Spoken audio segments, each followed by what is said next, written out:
आप ये समझो कि जो भी फकीर हुए, जो भी महात्मा हुए, सब उन्होंने कहा ना, खोज री पिया निज घट में।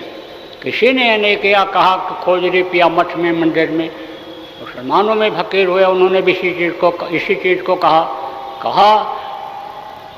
कि अल्लाह अल्लाह का मज़ा मुर्शिद के मैखाने में है, और दोनों आलम की हकीकत एक पैमाने में है। ना खुदा मंदिर में देखा, ना खुदा मस्जिद में है, और शेख जिरिंदों से पूछो दिल की आशानी में, इसी में।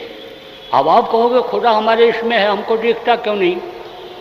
फिर उसी ने कहा एक दिल लाखों तमन्ना, उस पर फिर इतनी हविश, और फिर ठिकाना है कहाँ उसको बिठाने की। तब कहा दिल का हुर्रा साफ कर। हुर्रा को तो कर लिया गंदा, तो कहाँ से वो बैठा दिखाई पड़ेगा? मंदिर बनाते हो, मस्जिद बनाते हो, मिट्टी पत्थर का रहता है, गुरुद्वारा बनाते हो, चर्च बनाते हो, ये सब मिट्टी और पत्थर का रहता है। उसमें अगर कोई ले जाए गंदी चीज़ डाल दे तो कोई पूजा पाठ करेगा? कोई इबादत करेगा? अरे भाई कोई ग्रंथ का पाठ वहाँ करेगा? कहते जगह गंदी है, यहाँ पर अगर करेंगे तो कबूल नहीं होगा। तो जब इसको मानो मंदिर बताया गया, इसको जिस्मानी मस्जिद बताया गया, इसको गॉड का घर बताया गया, चर्च बताया गया, तो इसका साफ रहना जरूरी है। अंदर में इसके कोई ऐसी चीज़ नहीं डालना है कि जिससे अन्य समझ लो कि वो स्थान गंदा हो जाए।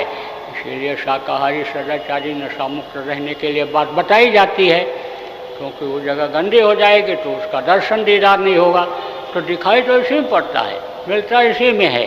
तो अब आप ये समझो कि जो संत आते हैं, संत उस समय के अन्य समझ लो कि गुरु के पास पहुंचकर अपनी आत्मा को जगा लेते हैं, और आत्मा को जब जगा लेते हैं और हुक्म जब हो जाता है तो दूसरों के लिए फिर वो काम करने लगते हैं। सबसे पहले क्या करते हैं कि घर की याद दिलाते हैं कि तुम्हारा ये घर नहीं है, ये तुम्हारा छूट जाने वाली जगह है, तुम्हारा घर कहीं और है, उस घर को तुम भूल गए हो और उसके तरफ चलो।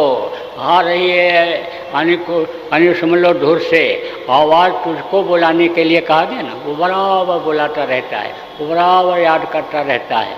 कहा ना कि हुस्न का रौके नज़ारा, रौक एक शायर हुआ है, लेकिन हर चीज़ों में इन लोगों का यानी समझ लो कि आध्यात्मिक रूहानी अर्थ हुआ करता था। तो कहा इश्क का रौके नज़ारा, और मुफ्त में बदनाम है, और हुस्न खुद बेताब है जलवा दिखाने के लिए। ये अन्य दुनिया का हुस्न, ये कि सुंदर कुत्ता, ये सुंदर बिल्ली, ये सुंदर हाथी, आदमी औरत सुंदर, और ये सुंदरता नहीं है। सुंदर तो वो है, सबसे सुंदर वही है, उसको श्याम सुंदर कहा गया। आप ये समझो कि उसके इतना सुंदर कोई है ही नहीं। उसके जो कर्मचारी नीचे के जो उसने बनाया, हमें समझो वही इतने स्वर्ग और वैकुंठ के इतने सुंदर हैं। आप समझो कि आप उसकी कल्पना नहीं कर सकते। यमराज जो सजा देते हैं कर्मों की, वही इतने सुंदर हैं। उनके जो चित्रकूट मंत्री इतने सुंदर हैं कि आप उन्हीं को देखते रह जाओ, मुग्ध हो जाओ। सजा देने में तो वो मुलायम नहीं दिखाई पड़ते हैं, ऐसे बहुत भोले और ऐसे दिखाई पड़ते हैं। तो सुंदर तो वही है। तो हुस्न खुद, हुस्न उसको कहते हैं। उसके हुस्न को जब देखा, उसकी खूबसूरती को जब देखा फकीरों ने, तब कहा कि हुस्न खुद बेताब है। वो तो बेताब है अपना जलवा, वहाँ का जलवा दिखाने के लिए। यहाँ क्या जलवा है? वहाँ कोई गंदगी नाम की चीज़ ही नहीं है। आप ये समझो कोई रोना धोना ही नहीं, कोई नापदान बहता ही नहीं, कोई आप समझो झाड़ू लगाता दिखाई ही नहीं पड़ता है। देखा लोगों ने, तब तो कहा बिना भूमि एक महल बना है, तामे ज्योति अपारी रे, अंधा देख देख सुख पावे, बात बतावे सारी रे। अचरज देखा भारी साधो, अचरज देखा भारी, गगन बीच अमृत का कुआं, झरे सदा सुखकारी रे, पंग पुरुष चढ़े बिन सीढ़ी, भर भर पीवे भर भर झारी रे। अचरज देखा भारी साधो, अचरज देखा भारी रे। आप समझो कि कहा आसमान में अमृत का कुआं, जहाँ से अमृत की बरसात होती रहती है। आप कहोगे कि भाई अमृत की बरसात हो रही तो हम अमर क्यों नहीं हो जा रहे पी करके? अब आप ये समझो जीवात्मा का इधर यानी वो हो गया, मन के साथ इसकी दोस्ती हो गई। हम मन इसको नीचे से यानी खींचने नहीं दे रहा है, उधर ऊपर की तरफ जाने नहीं दे रहा है।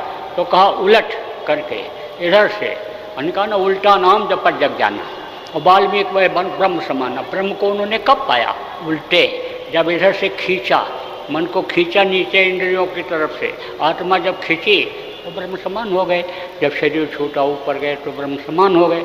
ऐसे ही आप समझो जब खिंचाव होता है इधर से, तब ये ऊपर जा कर के ये जब आनंद मिलता है वहाँ का, जब ये देखता है तो कहा कि वो बेताब है हमेशा जलवा दिखाने के लिए।